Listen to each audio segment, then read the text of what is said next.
Hello বন্ধুরা, ৪ টা জিনিস আছে যেগুলো মিডল ক্লাস মানুষদেরকে একেবারে নিচের দিকে নামিয়ে নিয়ে যায়। এই ৪ টা জিনিসের মধ্যে ১ম যে জিনিসটা হচ্ছে সেটা হচ্ছে অপ্রয়োজনীয় জিনিস কেনা। মিডল ক্লাস বিশেষত বাংলাদেশের চট্টগ্রাম, সিলেট এবং ঢাকা অঞ্চলের বিশেষ করে তারা প্রায়ই উল্টাপাল্টা জিনিস কেনে এবং কেন কিনে সেটার কোনো ধরনের হাত পা নাই। রাস্তা দিয়ে গেছে, ফুটপাতে একটা জিনিস কিনলো, নিয়ে আসলো, নিয়ে এসে একটা জায়গায় রেখে দিল। ঠিক আছে? কিন্তু এরপর হয়তো ১ বার ২ বার ব্যবহার করলো, কিছুদিন পরে নষ্ট হয়ে গেল। unnecessary অনলাইনে বসে জিনিসপাতি কিনছে। কেন কিনছে সেটা সে জানে না। আরেকটা বিষয় হচ্ছে যে মনে করেন আপনি যদি ৳৮,০০০ দিয়ে এক জোড়া জুতা কিনতে চান, যে না আমার এটা পছন্দ হইছে, আমি দরকার হলে কারো কাছ থেকে নিয়ে এই জুতা জোড়া কিনবো।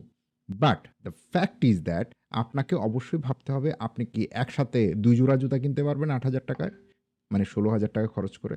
যদি সেই ধরনের ক্যাপাবিলিটি থাকে তখনই আপনি ৳৮,০০০ র জুতাগুলো কিনেন। আমি বলতে চাইছি হচ্ছে যে জিনিসটা আপনি কিনতে চাচ্ছেন সেটা আসলে আপনি কি ডাবল আপনি কিনতে পারবেন কিনা বা সেই ক্যাপাবিলিটি আছে কিনা। ওর থেকে টাইনা, এর থেকে টাইনা লোন করে জিনিসটা কেনার কোনো ধরনের মানে নাই। এটা আপনাকে ভোগাবে।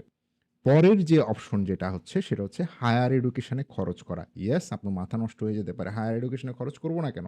অবশ্যই খরচ করবেন। কিন্তু যেটা হচ্ছে আমার যতটুকু সক্ষমতা সেই অনুযায়ী খরচ করাটা উচিত। আমাদের মিডল ক্লাসদের যেটা সবচেয়ে বড় সমস্যা হচ্ছে বাচ্চা-কাচ্চা হয়ে গেছে। আমি একটা যদি দামি স্কুলে না দিই, আমি যদি দামি একজন টিউটর না রাখি, আমার ছেলে তো নষ্ট হয়ে যাবে।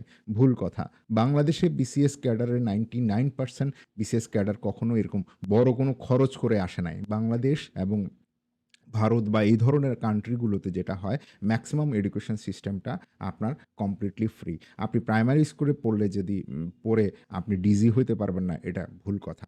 তো ভালো পড়াশোনা করতে গিয়ে আপনি যদি প্রচুর পরিমাণে খরচ করে ফেলেন তাহলে সমস্যা। অতএব খরচ করুন যতটুকু আপনার ক্যাপাবিলিটি আছে। মানে টানাটানি হিসড়া কইরা শুধুমাত্র পড়াশোনা শেখানোর জন্য একেবারে টাকা ঢেলে দিলেন। এত আদরের সময়টা পার করলে আপনি সমস্যায় পড়ে যাবেন। ঠিক আছে? এইটা করা যাবে না।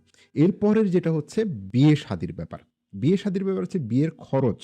হ্যাঁ? মিডল ক্লাস বাবা-মারা যেটা চিন্তা করে যে বিয়ে যেহেতু করাবোই তাহলে আমি একটা বিশাল অঙ্কের টাকা আমি খরচ করে ফেলি। তারপরে টাটা, বাই-বাই, অনেক সমস্যা। ঠিক আছে? এই জিনিসগুলা কিন্তু মিডল ক্লাসের প্রায় বিয়ের অনুষ্ঠানে অতিরিক্ত খরচ, মানুষকে লোক দেখানো, না ওই আশেপাশের মানুষরা এসে বলে, "আরে এত বড় বিয়ে হবে, কেন? জীবনে তো বিয়ে তো একবারই হয়" etcetera, etcetera। এই সমস্ত যে মানসিকতা আছে সেটাকে অবশ্যই কম্প্রোমাইজ করতে হবে। কারণ আধুনিক যুগে এই ধরনের চিন্তাভাবনা নিয়ে যদি আগায় তাহলে তার মৃত্যুর আগ পর্যন্ত কষ্ট করে যেতে হবে। এটা হচ্ছে ব্যাপার। আরেকটা ব্যাপার হচ্ছে অতিরিক্ত সম্পদ কেনা। মানে হচ্ছে যে আমি এইটা কিনবো, এটা আমার সম্পদ হয়ে গেল। আমার ছেলে-মেয়েদের জন্য কি করব? আমি একটার বদলে ৫ টা বাড়ি কিনলাম। আমার ছেলে-মেয়েদের কি হবে? কিন্তু আমার নিজের শান্তিটাই আমি নষ্ট হয়ে গেল। বাংলাদেশ, ভারত বা এই সমস্ত সাবকন্টিনেন্ট কান্ট্রি গুলাতে আপনি পত্রিকা খুললে অনেকখানি দেখতে পাবেন যে প্রচুর পরিমাণে সম্পদ কিনে গেছে। শেষ বয়সে এসে সন্তানরাও তাকে টেক কেয়ার করছে না। তার চেয়ে বরং আপনার এই যে টাকাগুলো আছে সেগুলোকে অন্য জায়গায় ইনভেস্ট করুন এবং সেখান থেকে রেভিনিউ রেডি করার চেষ্টা করুন। সেটা আমি এই কথাগুলো বলছি আসলে নিজের কথাও না। এটাও আমার নিজের শেখার বিষয়। আমিও মিডল ক্লাস মানুষ। আমাকেও এভাবে চলতে হবে। এগুলো আমি শিখতে পেরেছি বিভিন্ন কয়েকটা বই আমি পড়েছিলাম এবং তার কথাগুলো আমার খুব ভালো লেগেছিল।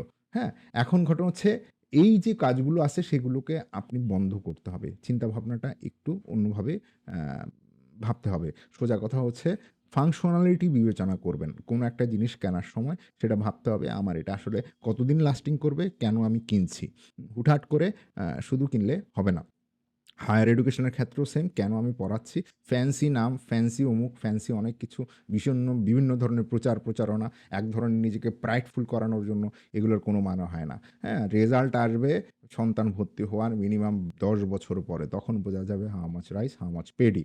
আর বিয়ের খরচ সেটা একদিনের খরচ। ওটার জন্য তার চেয়ে বরং যাদেরকে বিয়ে দিচ্ছেন তাদেরকে কেরিয়ার গঠন করতে ওই টাকাগুলো ইনভেস্ট করাটা অনেক বেটার। এত বেশি খরচ করার বিয়ে-শাদিতে ঠিক নয়। আর সম্পদ কেনার জন্য অবশ্যই পরিকল্পনা করবেন। বড় বাড়ি কেনার আগে চিন্তা করে দেখুন যে এই বাড়ির লোন পরিশোধ করতে, করতে কি আমার মৃত্যু পর্যন্ত হয়ে যায় কিনা? তাহলে সেই বাড়ি কিনে লাভটা কি? ওকে? ভালো থাকবেন। যদি আপনার এই মিডল ক্লাস সিরিজের এই কথাগুলো আপনার ভালো লাগছে তাহলে অবশ্যই কমেন্টে জানাবেন। আমি এই ধরনের ভিডিও আরও তৈরি করব এবং মিডল ক্লাস নিয়ে আরও অনেক কিছু বিষয় আসছে। সুস্থ থাকুন। Take care.